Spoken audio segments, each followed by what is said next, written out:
Graça e paz, meu irmão. Gratidão damos a Deus pela oportunidade de iniciar o dia logo muito cedo aqui na nossa madrugada. São 4h30 da manhã. E a gente vai fazer a nossa meditação, né? Caminhando pelo livro de Salmos. Salmos sempre de muita gratidão, de muita reflexão, de muita, vamos dizer assim, manifestação da confiança, da fé, da credulidade de um homem, de um povo em Deus. De um homem que ora retrata a sua própria história e de um homem que ora retrata a própria história do seu povo, para que possa, por meio de tudo isso que ele retrata, ele manifestar a confiança e a sua, vamos dizer assim, a sua alegria no Senhor, celebrando, regozijando, cantando, salmodiando, ou seja, transbordando a sua oportunidade de ser alguém que diante de Deus tem intimidade e relacionamento. E nós, como igreja, e aí como nós como igreja fazemos umas adaptações aqui para os nossos tempos agora, sobre princípios, mas não sobre a história em si, mas sobre os princípios que essas histórias, princípios sobre esses cânticos que retratam a história do povo de Israel, as dificuldades do povo de Israel, os medos de um salmista traz. Tá? Mas sempre lembrando que o bom dos salmos é que, por mais que às vezes ele traga dor, ele traga lamento, ele traga medo, ele traga sofrimento, mas sempre se contrasta, sempre se traz a esperança no nome do Senhor, como uma grande esperança para o homem e para o povo. E é nisso que reside a nossa alegria, por isso que trazemos diariamente os nossos devocionais, sempre lembrando que os nossos devocionais, eles em termos de profundidade, de conhecimento, ele é muito raso.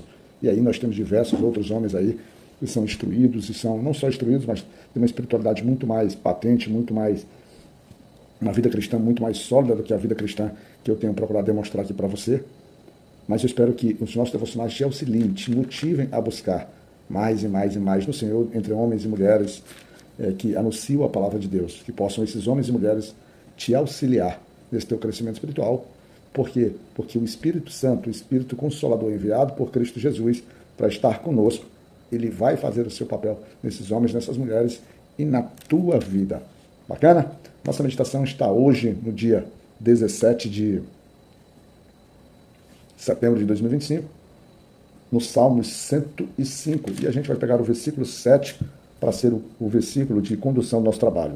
E nele está escrito: Ele é o Senhor, nosso Deus, os seus juízos estão em toda a terra. Esses salmos, ele é um pouco maior do que o de ontem. O de ontem tinha 35 versículos, esse aqui tem 45 versículos.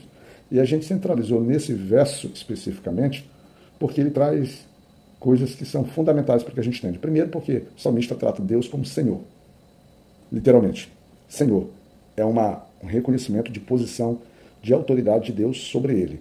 Ele vai e diz, nosso Deus, trazendo para o âmbito de um Deus poderoso, de um Deus grandioso, mas trazendo o quê? Deus para um recanto, vamos dizer, de pessoalidade, de proximidade, de intimidade, de valorização de relacionamento pessoal. É Deus permitindo, através de uma expressão como essa, que o salmista se sinta em relacionamento pessoal com alguém que é Deus, com alguém que é rei, com alguém que é Senhor dos exércitos, com alguém que é soberano. E ele, mesmo sendo simples e humilde, tem essa posição. E isso se reforça quando a gente vai lá na história de Jesus Cristo e vê que o véu foi rasgado. Então essa curta expressão nos traz isso. E no final, que ele traz sobre os seus juízos, e eles estão sobre toda a terra, ele nos traz que os juízos, a soberania de Deus, a capacidade de julgamento, o poder de justiça, as ordenanças, as leis, os estatutos, os conselhos, as ordens, tudo que Deus se manifesta através do seu poder de estabelecer coisas, está. E aí o salmista traz que, além de isso ser tratado especificamente no povo de Israel, para o povo que Deus criou, para aqueles que foram formados como nação pela vontade de Deus, né, pela vontade de Deus específica, para que essa nação manifestasse o que seria essa vontade de Deus para as outras nações, que também são formadas através do Senhor, mas que não têm, naquele momento, um tratamento específico com Deus. Então, o salmista traz que, neste momento, tem sobre essas outras nações também, que os juízos de Deus, a vontade de Deus, também alcança essas nações. Então, por isso, a gente pegou nesse versículo para conduzir o nosso devocional, por causa de todas essas características. Mas, como disse, o Salmos tem 45 versículos, e quando a gente chega do versículo 1 até o versículo 6, a gente tem uma série, os salmistas usando uma série de verbos, né, solicitando, ou determinando, ou estimulando o povo, ou estimulando a si próprio a, vamos dizer assim, agir de uma forma de ir ao encontro de Deus, ao encontro da vontade de Deus. Mas ao encontro de que forma? Por saber, porque aqui nesses salmos ele vai retratar as maravilhas que Deus fez, como Deus cuidou daquele povo, então ele começa o Salmo dizendo assim, olha, ele começa entre o versículo 1 e o versículo 6, ele diz assim, invocar, ele usa expressões como invocar, louvar e invocar o Senhor. Ele estabelece que o nome de Deus tem que ser conhecido sobre todos os povos. Ele diz para que a gente possa cantar nos salmos as maravilhas de Deus. Ele diz que a gente deve se gloriar no seu santo nome e apresentar alegria, né? Nós que temos um coração voltado ao Senhor, né? Nós que buscamos a Deus, temos que manifestar essa alegria. Ele diz também que a gente jamais deve se esquecer das maravilhas que Deus fez, né? Dos seus prodígios, da sua vontade, jamais, né? E daquilo que principalmente ele ordenou por meio da sua boca. Isso a gente consegue enxergar muito claramente no versículo 5, porque ele diz, lembrai-vos das maravilhas que fez, dos seus prodígios e dos juízos da sua boca. Porque principalmente esses juízos, que seriam as ordenanças, que seria, vamos dizer assim, a maneira formal como Deus estabelece que nós devamos nos comportar ao longo da nossa vida, elas são fundamentais para estabelecer essa relação com Deus. Porque Jesus Cristo, lá na frente, vai dizer que aquele que me ama cumpre os meus mandamentos, cumpre os meus juízos, as minhas ordenanças. Então aqui nós já temos esse sinal que é confirmado em Cristo Jesus. Aí a partir ali do versículo 8, né, ele vai trazer a história de Abraão, vai trazer as promessas de Abraão, vai trazer também que a nação, desde os tempos de Abraão, quando a nação dos judeus era um povo muito pequeno, né, mas que ele avança sobre a terra, ele começa a avançar na terra prometida de um povo para outro povo, de cidades em cidades. Deus, ele estabelece assim, olha, sobre ti, ele diz assim, ele diz assim, eu não permiti que ninguém o oprimisse, que ninguém o destruísse. Eu, inclusive, sobre reis, sobre monarcas, eu acabei repreendendo esses povos, dizendo o que está escrito lá no versículo 15, não toqueis nos meus ungidos e não maltrateis os meus profetas. E o interessante é quando a gente passa sobre essa questão, sobre os ungidos do Senhor, e aí nós temos um problema seríssimo como a igreja trata isso, principalmente igrejas pentecostais e neopentecostais. É como se fosse uma blindagem, vamos dizer assim, que nada fosse acontecer ao povo de Deus. Não é exatamente isso que um versículo desse traz, mas um versículo desse traz muita segurança no povo de Deus, muita segurança naquilo que estabelece, muita segurança como eles vão avançar e que suas conquistas permitam. Lembrando que nós temos uma relação com Deus, mas nós somos frutos ainda do pecado.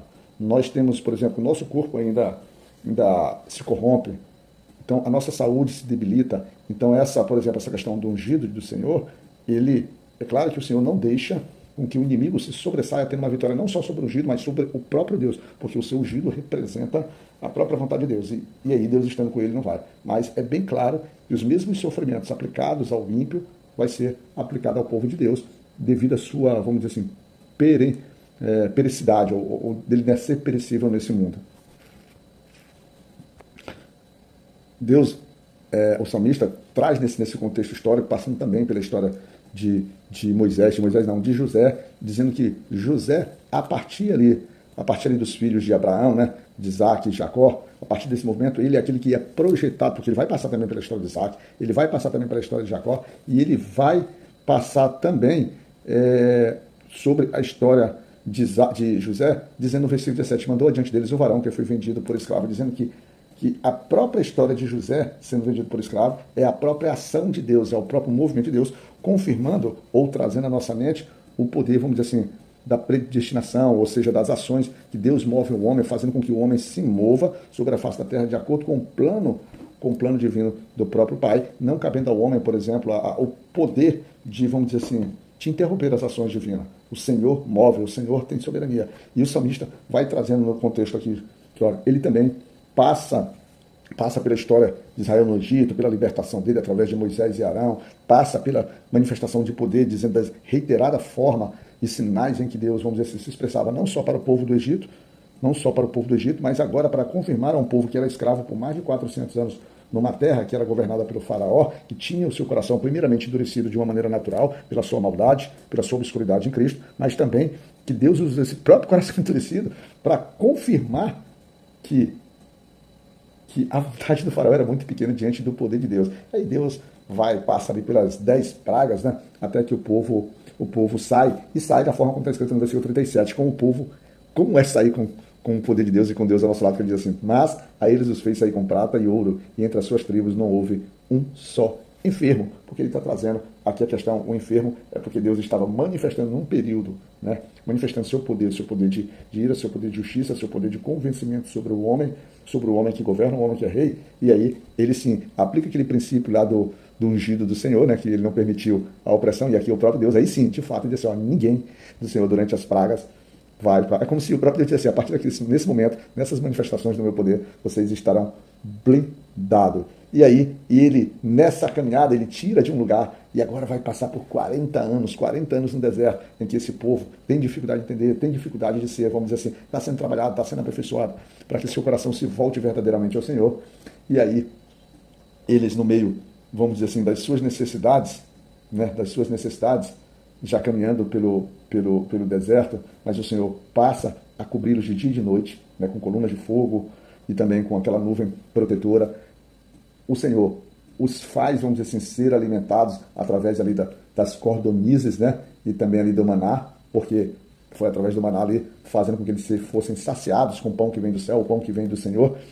E aí também nos traz aquela lembrança que diz assim, não só de pão viverá o homem, mas também de toda a palavra de Deus. Mas observa só que o pão é fundamental também para isso.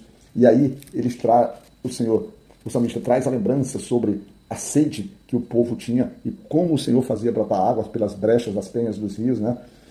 E também o salmista traz a confiança que o Senhor estabelece, que quando a gente vai em Números que diz assim, o Senhor não é homem para que minta, nem filho do homem para que se arrependa, e principalmente, diria o Senhor e não cumpriria? Não, ele diz e cumpre, porque lá no versículo 42 ele diz assim, porque se lembrou da sua santa palavra e de Abraão, seu servo. Aí eu fico pensando, né, todas essas histórias aqui, eu fico pensando, e você fica aí na sua vida duvidando do que o Senhor tem para você. Sei, acho que a dificuldade que tem é a gente ter a confirmação, é a gente ter, vamos dizer assim, a certeza de que aquilo que ouvimos ou aquilo que desejamos é uma vontade soberana do Senhor. Mas observa no 42, ele diz assim, olha, ele se lembrou da sua santa palavra, o Senhor zela pela sua palavra. Lá nos livros do Pentateuco, ele fala sobre isso e ele nos exorta até sobre uma questão inversa, sobre a palavra do homem em relação a Deus, quando ele diz assim, olha, quando tu prometeres alguma coisa, é melhor que tu te apresses, para que cumpra as coisas do Senhor. E tudo isso se desemboca no resultado em que o Senhor livra, tira o povo do deserto, né?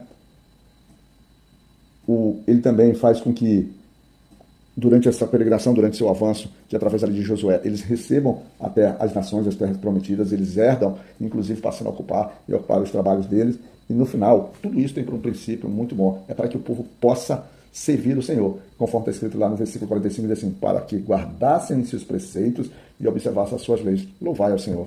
Irmãos, está sendo ensinado, nós estamos dia após dia, nessa caminhada, não só nós, quanto muitos outros servos do Senhor, com preparo, né? Verdadeiros, vamos dizer assim, guerreiros com escudos, com armaduras firmes, com perseverança, com força, com habilidades cristãs, vamos dizer assim, completamente espirituais. Tudo isso o Senhor utiliza para quê?